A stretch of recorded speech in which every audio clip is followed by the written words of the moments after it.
18h30, c'est l'heure de la première édition d'information de la soirée sur Al-Oula. Voici les principaux titres. 2,9 milliards de dirhams, c'est le montant des 3 accords signés entre le Maroc et la Banque africaine de développement. Des accords destinés au financement des infrastructures de santé, à la généralisation de la couverture sociale et à l'assistance d'urgence pour le séisme d'El Haouz. La vision royale ainsi que les ambitions et les initiatives clés du royaume qui en font une destination privilégiée pour les investissements au centre d'une session plénière tenue à Riyad en Arabie Saoudite dans le cadre de la 7e édition de l'initiative sur l'investissement du futur.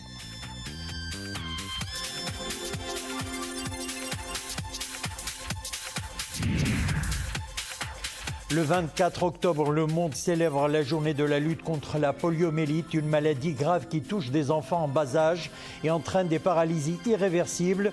Au Maroc, grâce aux campagnes de sensibilisation et de vaccination, la maladie a été presque éradiquée.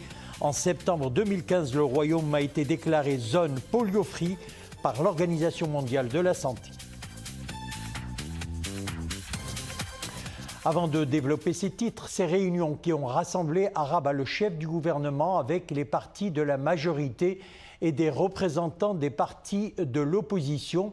Objectif, échanger les points de vue sur les procédures et mesures concernant la mise en œuvre optimale du programme d'aide sociale directe, un programme qui entre dans le cadre de la vision royale visant la généralisation de la couverture sociale qui constitue un des piliers de l'État social.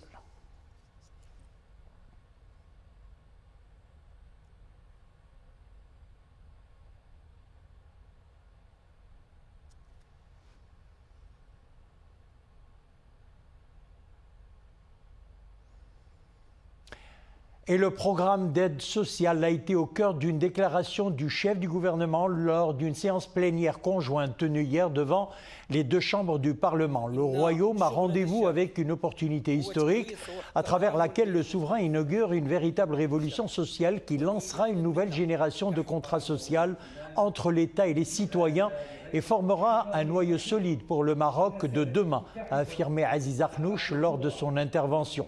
La principale préoccupation du gouvernement aujourd'hui est la mise en œuvre optimale de ce chantier en exécution des hautes instructions royales et en application des dispositions de la loi cadre relative à la protection sociale et du programme gouvernemental.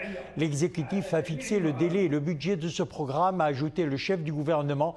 Ce chantier royal d'envergure se veut la consécration à la fois de la solidarité sociale de par sa valeur noble, reflétant l'identité marocaine et des initiatives royales visant à poursuivre le processus de développement du royaume et à réaliser l'essor économique escompté, a conclu le chef du gouvernement.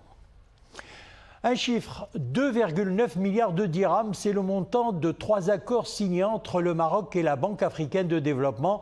Accords destinés notamment à financer 2 opérations liées l'une à l'autre, à savoir l'élargissement de la couverture sociale et le développement des infrastructures de santé. Ces 3 accords ont été signés entre le ministre délégué auprès de la ministre de l'économie et des finances chargée du budget et le représentant résident de la Banque africaine de développement au Maroc, les développements avec Imaneb. 3 accords de financement, un appui de près de 3 milliards de dirhams et des priorités dans divers secteurs. Nous venons s'aligner sur les hautes instructions et les hautes orientations de Sa Majesté par rapport au programme de règne, au chantier de règne qui est celui de la protection sociale. Le deuxième programme consiste au financement des infrastructures de santé et l'idée ici c'est de soutenir les efforts du gouvernement à déployer les infrastructures de santé sur tout le territoire marocain, dans toutes les zones rurales, les zones les plus reculées. Le troisième accord consiste à une contribution, un élan de solidarité que le groupe de la Banque africaine de développement à travers son président, son staff, a voulu montrer à l'égard du peuple marocain à travers une contribution au fonds, au compte spécial pour la gestion des effets du tremblement de terre, le compte 126. Le premier accord d'un montant d'environ 1,3 milliard de dirhams est destiné au financement du programme d'appui à l'accès inclusif aux infrastructures de santé, dont le but est de contribuer à l'amélioration de l'accès à des services de santé de qualité. Il y aura quand même un appui financier pour la génération de la protection sociale, notamment différents programmes et surtout la couverture médicale généralisée et aussi également pour tout ce qui est bien sûr réforme de santé, notamment pour augmenter la résilience du système de santé à travers la mise à niveau de certaines infrastructures. Le deuxième accord, quant à lui, concerne le financement du programme d'appui à la généralisation de la couverture sociale pour une meilleure employabilité. Ce programme vise à contribuer à l'accélération des réformes du système de la protection sociale au Maroc pour une meilleure intégration du secteur informel, la création d'opportunités d'emploi et le renforcement de l'inclusion sociale. Cette année 2023, nous passons à des résultats à des objectifs encore plus ambitieux à travers l'insertion de 50 000 personnes de plus, c'est-à-dire en plus de 100 000, avec des emplois longue durée que nous avons démarré avec 130 entreprises que nous avons recensées sur le terrain. Des projets qui ne sont que le reflet de la relation historique et forte que le Royaume du Maroc et la BAD entretiennent depuis plus d'un demi-siècle. Un partenariat exemplaire sur le continent et qui est de beaux jours devant lui. Les plus grands investisseurs et décideurs économiques de la planète sont réunis à Riyad, en Arabie Saoudite. Le forum se penche sur plusieurs questions centrales pour faire face aux défis à relever pour un monde plus juste et plus prospère. Le Maroc est représenté par le ministre délégué chargé de l'investissement, de la convergence et de l'évaluation des politiques publiques lors d'une session plénière tenue dans le cadre de la 7e édition de l'initiative sur l'investissement du futur. Mohsin Jazouli a présenté la vision royale ainsi que les ambitions, les forces et les initiatives clés du royaume qui en font une destination privilégiée pour les investissements. Myriam Elmissi. Dans un monde à la recherche de nouvelles boussoles, le royaume affiche résilience face au vent contraire. Érigé en destination d'investissement mondial, le Maroc se donne les moyens de ses ambitions, celles d'un pays stable, visionnaire et riche d'un climat d'affaires ultra compétitif. Notre boussole au Maroc n'est autre que Sa Majesté le roi Mohammed VI, qui nous guide selon une vision claire. Celle-ci s'appuie sur deux piliers forts, l'État social, à travers la généralisation de la protection sociale, la couverture maladie universelle, ainsi que le renforcement du système éducatif. Le deuxième pilier intervient pour financer cet État social, notamment par le biais du développement socio-économique.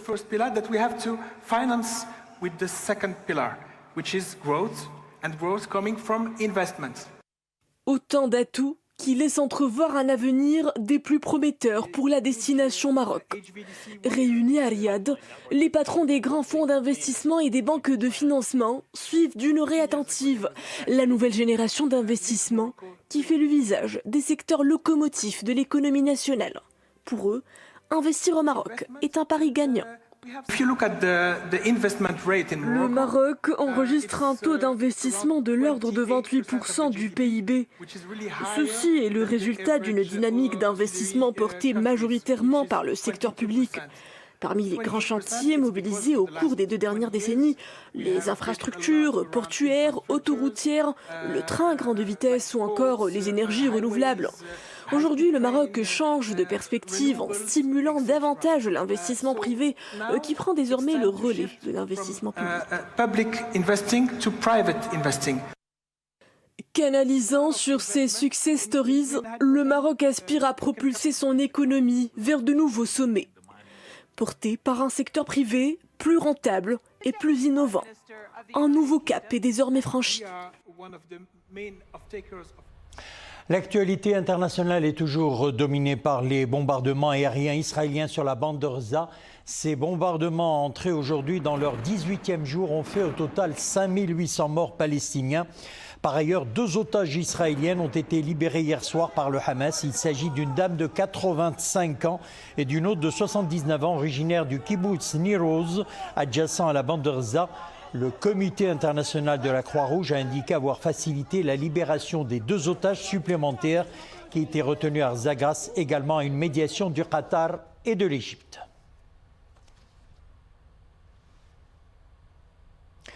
Le Maroc est un pays avec des secteurs économiques à fort potentiel. C'est ce qu'a affirmé le roi Philippe d'Espagne dans son allocution lors de l'ouverture du 26e congrès national de l'entreprise familiale sous le slogan « La force des personnes » qui connaît cette année la participation du Maroc en tant qu'invité d'honneur.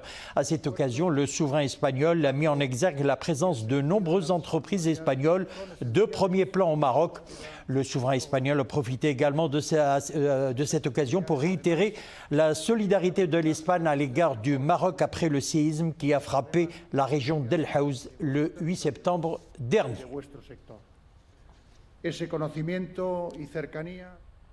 Et puis aux États-Unis, un brouillard extrêmement dense causé par la brume matinale et des fumées de feu de marécage a drastiquement réduit la visibilité des automobilistes, occasionnant des collisions sur une autoroute du sud du pays. Un carambolage de 150 véhicules a causé la mort d'au moins 7 personnes selon la police. Plus de 25 personnes ont été transportées dans des hôpitaux de proximité afin d'être soignées pour des blessures légères ou sérieuses.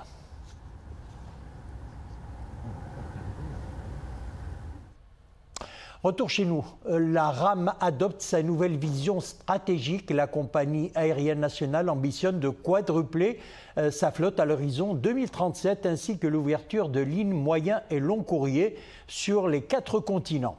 La RAM aspire aussi à porter le nombre de touristes au Maroc à 21 millions par an au départ de 69 pays. Les détails avec Iman Ebl. Une nouvelle ère s'ouvre à une compagnie qui voit toujours grand.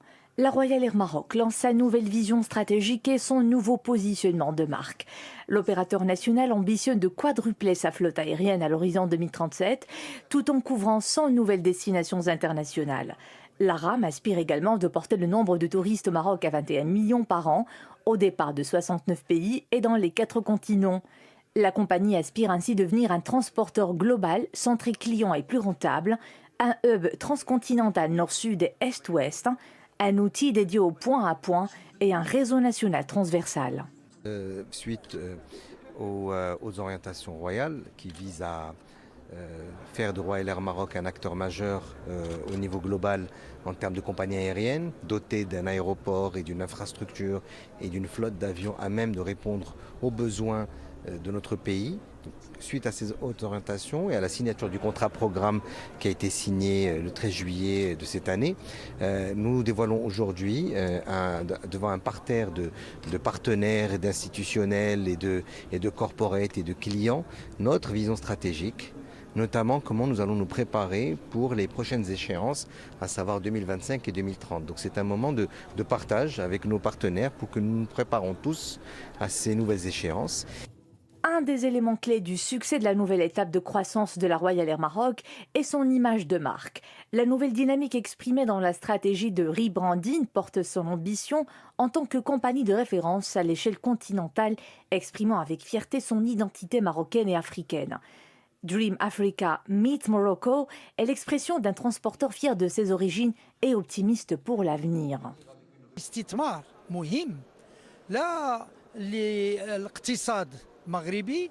C'est un nouvel investissement pour l'économie nationale, pour le tourisme et pour bien d'autres secteurs. Nous avons la vision 2026 qui vise à accueillir entre 17 à 20 millions de touristes. Nous espérons qu'ils seront 26 millions d'ici 2030, dont le siège de la co-organisation de la Coupe du Monde de football par le Maroc.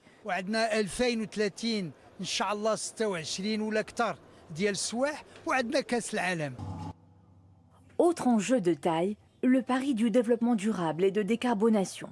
D'autant plus que la coopération internationale et le tourisme mondial sont de plus en plus basés sur l'action climatique. Ceci se fera par la mise en place d'avions nouvelle génération.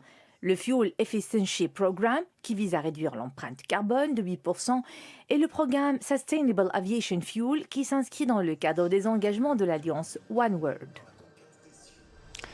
Mise en échec d'une tentative de trafic de plus d'1 tonne de shira au port de Tangemed par les éléments de la Sûreté nationale en coopération avec les services des douanes opérant au port. Les procédures de contrôle aux frontières et les perquisitions minutieuses effectuées ont permis la saisie de la drogue qui était soigneusement dissimulée à l'intérieur de la remorque d'un camion de transport international de marchandises chargé d'une cargaison de produits agricoles destinés à l'export. Le camion s'apprêtait d'ailleurs à se rendre à un port européen, indique un communiqué de la Direction générale de la Sûreté nationale.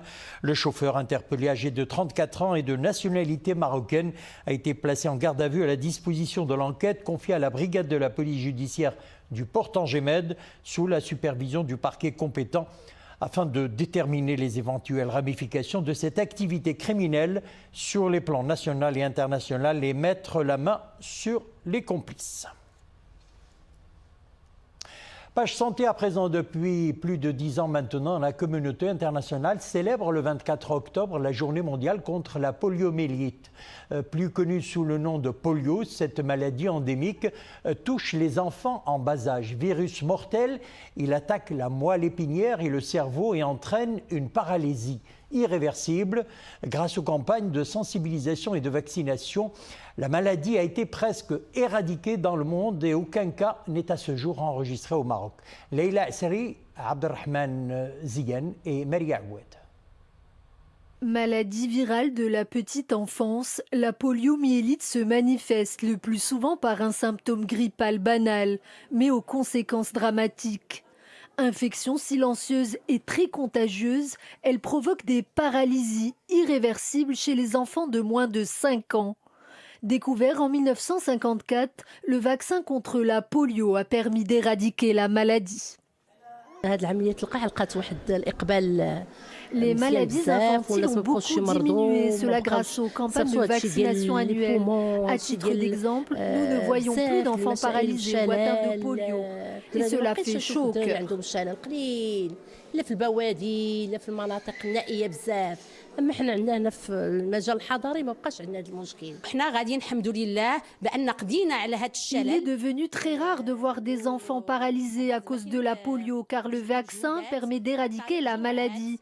Tous les nourrissons devraient recevoir une première dose de vaccin à 2 mois, puis un second vaccin à 3 mois et une troisième dose à 4 mois. Si des avancées considérables ont été faites depuis les années 80, réduisant à 1% le nombre d'enfants paralysés dans le monde, il n'empêche que l'apparition de nouveaux cas, notamment en Afghanistan et au Pakistan, met en relief la menace qui pèse encore sur les enfants. J'ai un petit garçon de 7 ans et lorsqu'il était encore nourrisson, il était de santé fragile, mais il a été très bien suivi par le corps médical qui s'est très bien occupé de lui. Maladie endémique, les efforts entrepris en matière de lutte contre la polio doivent être poursuivis pour arriver à une disparition totale de la maladie. Pour cela, un seul mot d'ordre prédomine, la vaccination complète, et ce dès l'âge de 2 mois, car mieux vaut prévenir que guérir. Intéressons-nous à présent à l'agriculture. Le bassin du Loukos, une zone à vocation agricole. La culture maraîchère y occupe une place de choix, près de 34 000 hectares. La pomme de terre représente 50% de la superficie globale dédiée à ces cultures maraîchères. Une variété qui connaît un développement accru grâce au soutien apporté aux agriculteurs afin de favoriser sa plantation et renforcer le rendement. Suivons l'exemple à la Ouamara, région relevant de la province de l'Arache. Reportage signé Hassan Mandour, Ahmed Alaoui et Zakaria Mokibil. De larges superficies dédiées à la culture de plusieurs variétés de légumes dans la commune de l'Ouamara. Spécialité phare, les pommes de terre. Profitant de la fertilité du sol et de la richesse de la nappe phréatique, cette culture s'épanouit de l'automne jusqu'au printemps. Une importante source de revenus pour les agriculteurs qui tentent d'améliorer le rendement. Les pommes de terre et les cacahuètes sont notre spécialité. Nous cultivons aussi du poivron, des aubergines et du piment. Les pommes de terre saisonnières sont plantées en novembre ou décembre et sont récoltées en mai. Par la suite, les cacahuètes ou les pastèques prennent la relève.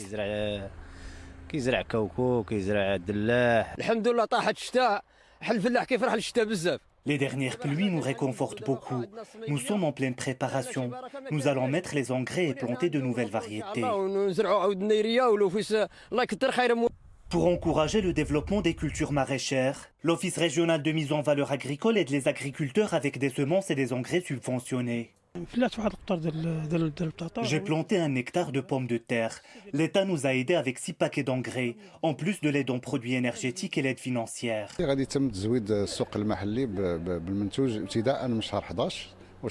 Les pommes de terre seront disponibles sur le marché en novembre et décembre. Les variétés saisonnières plantées en décembre ou janvier sont récoltées en avril. L'approvisionnement national se fait donc d'une façon continue.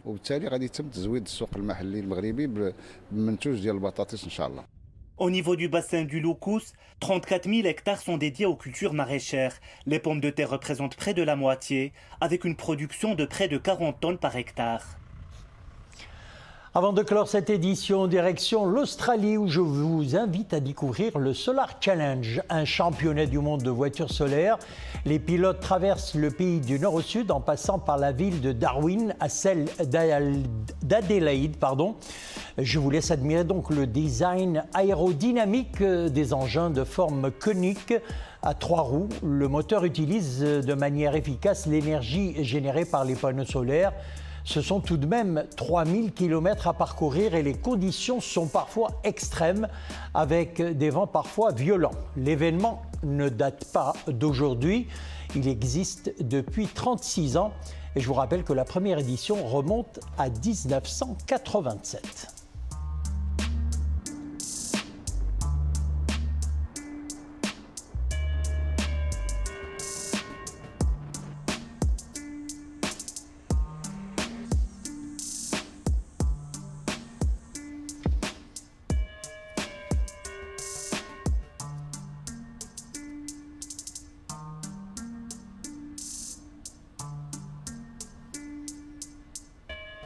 Voilà, c'est avec ces images venues tout droit d'Australie que nous refermons notre édition. L'info revient sur Lula à 20h30. Excellente soirée, à demain.